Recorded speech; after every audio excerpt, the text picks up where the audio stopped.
Start everything with meditation. हाँ, आपने बिल्कुल सही सुना। हर चीज मेडिटेशन से शुरू होनी चाहिए, चाहे वो जॉब हो, आपका काम हो, या कोई इंटरव्यू, और या फिर आपका दिन। और ये बात मैं इसलिए कह रही हूँ क्योंकि जब आप मेडिटेशन से अपने दिन की शुरुआत करते हो तो आपकी रफ्तार धीमी हो जाती है। अब धीमी से मेरा मतलब ये नहीं कि कोई रेस है जिसमें आप भाग रहे हो और आप पीछे रह जाओगे। धीमी से मेरा मतलब ये है कि आपको रियलाइज होगा कि यहाँ कोई रेस है ही नहीं। और ओशो ने मेडिटेशन को 3 पार्ट्स में डिवाइड किया है: relaxation, watching and no judgment. First is relaxation. अपने माइंड के साथ लड़ो मत, उसे कंट्रोल करने की कोशिश मत करो और ना ही अपने माइंड को कहीं कंसंट्रेट करने की कोशिश करो। अपने माइंड और बॉडी को एकदम रिलैक्स्ड कर दो। Second, watching.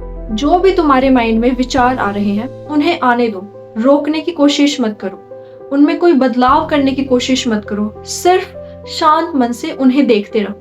Third is no judgment. जो भी विचार या थॉट्स तुम्हारे मन में उठ रहे हैं, चाहे वो सही हो या गलत, उन्हें आने दो।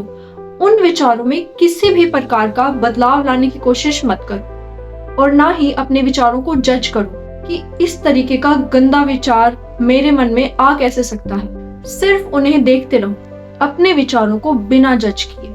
और ये तो हम सब जानते हैं कि इंसान पैसा, बड़ा घर, बड़ी गाड़ी, इन सब चीजों के पीछे इसलिए भागता है क्योंकि उसे लगता है कि ये सब चीजें उसे खुशी देंगी और उसे कभी भी अकेला महसूस करना नहीं पड़ेगा या फिर बुरे ख्याल आना।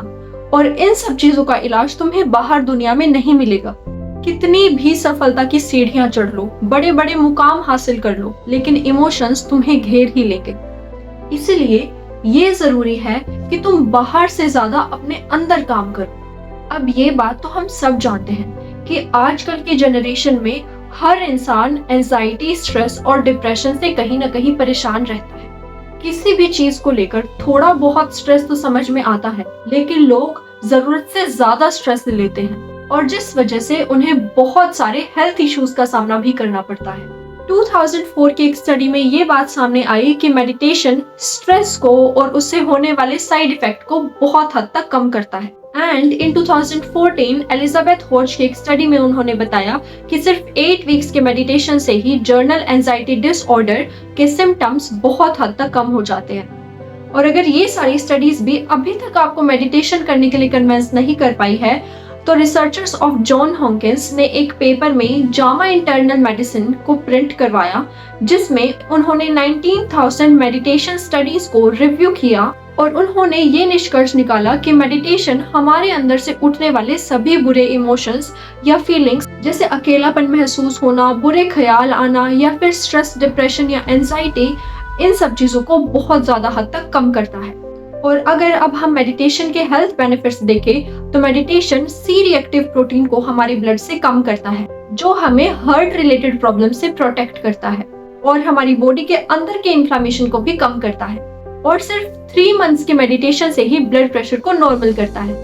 और 2010 में Nobel prize winner Elizabeth Blackburn ने अपनी स्टडी में बताया कि मेडिटेशन का डायरेक्ट इम्पैक्ट आपकी बॉडी में जेनेटिक लेवल पर होता है और इससे आपकी एजिंग स्पीड भी कम होती है, जिससे आप लंबे समय तक यंग दिखाई देते हो। जैसे कि ये बात तो आपने कहीं जरूर सुनी होगी कि ध्यान करने वाले लोगों के चेहरे पर अलग ही तेज होता है। और लास्ट में ओशो की कही हुई बात पर रोशनी डालना चाहती हूँ। उन्होंने कहा था, एक ही काम करने योग्य है जो कभी अनकिया ना होगा, बाकी सब तुमसे मौत छीन लेगी। सिर्फ एक यही काम है जो मौत तुमसे नहीं छीन पाएगी और उसका नाम है ध्यान। Thanks for watching my video. Have a nice day.